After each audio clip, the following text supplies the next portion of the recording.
बच्चों मैं आपका स्वागत करता हूं विद्या गुरुकुल के इस प्लेटफॉर्म पर। आज हम करने वाले अपने एग्जाम्पल नंबर 3 को। तो एग्जाम्पल नंबर 3 में क्या दे रखा है तुम्हें, एक ट्रायंगल दे रखा है। ट्रायंगल का नाम है PQR। क्या PQR।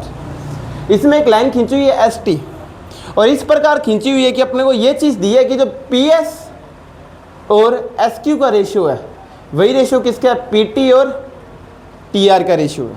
ये बात समझ आ गई।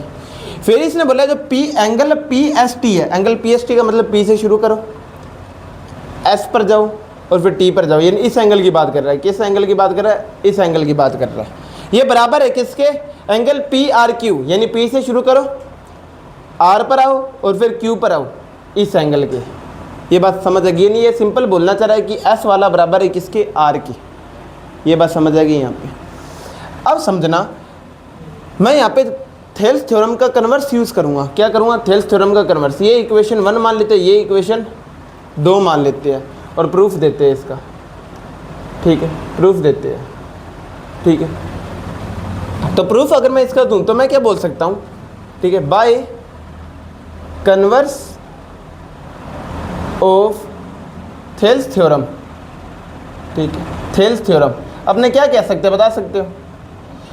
कन्वर्स ऑफ थेल्स थ्योरम ये बोलता था मुझे कि अगर मेरा PS और SQ का जो रेशियो है वही रेशियो मेरा PT और TR का आ जाए तो वो ये बोलता था। तो लाइनें क्या होती थी, ये ST वाली लाइन पैरेलल होती थी QR की। ये बात अपने पढ़ के आ चुकी है, ST पैरेलल होती थी QR की। ये बात समझ आ गई। तो मैंने ये बात लिख दी।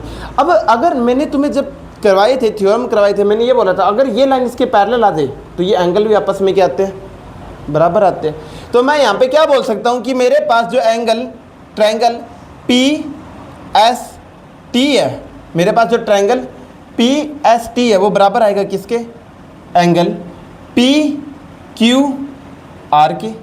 देखो मैं इसकी ही बात कर रहा हूँ, मुझे इसकी ज़रूरत नहीं, इसलिए मैं अभी इसकी बात करी नहीं। तो मैंने सिंपल लिख दिया कि जो मेरे पास PST है वो बराबर आएगा PQR की। यानी इस वाले एंगल के बराबर आएगा, ये वाला जो एंगल है इसके बराबर आएगा। ये बात समझ रहे हो, ये दोनों बराबर आएंगे क्योंकि लाइन पैरेलल होती थी। और ये वाला एंगल बराबर आएगा इसके, ये भी मैं बता चुका हूँ तुम्हें। तो ये चीज़ मैंने लिख दी। इसे इक्वेशन 3 मान लिया, इसे इक्वेशन 3 मान लिया। ठीक है, अब अगर इसे इक्वेशन 3 मानूँ तो मैं बोल सकता हूँ ना समीकरण या इक्वेशन 2 और 3 से क्या बोल सकते हो तुम। यहाँ पे बोल रखा है जो PST है वो किसके बराबर है, यहाँ पे बोल रखा है जो PST है वो PRQ के बराबर है। और यहाँ पे मुझे बोल रखा था जो PST है वो किसके बराबर है, PQR के बराबर है। तो ये आपस में बराबर नहीं होंगे, ये तीनों आपस में बराबर हो जाएंगे। इसका मतलब देखो PST यहाँ पे भी था, यहाँ पे भी था, हटा देते इसे।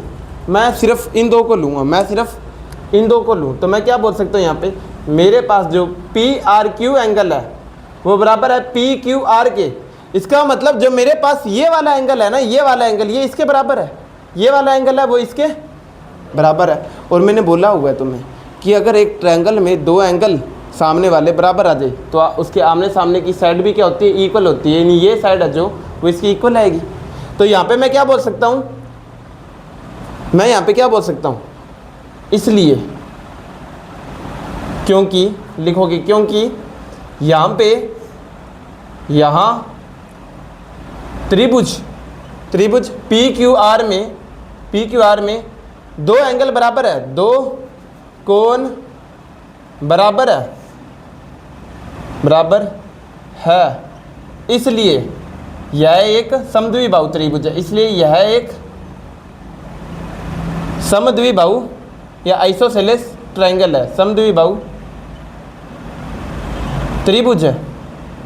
ये बात बोल सकते हो, नहीं बोल सकते, बोल सकते हैं ना। और यही मुझे प्रूफ करना था, जो मेरे पास PQR है वो एक समद्विबाहु या आइसोसेलेस ट्रायंगल है। और ये मेरा प्रूफ हो गया। इतनी एकदम लिख दोगे और ख़त्म।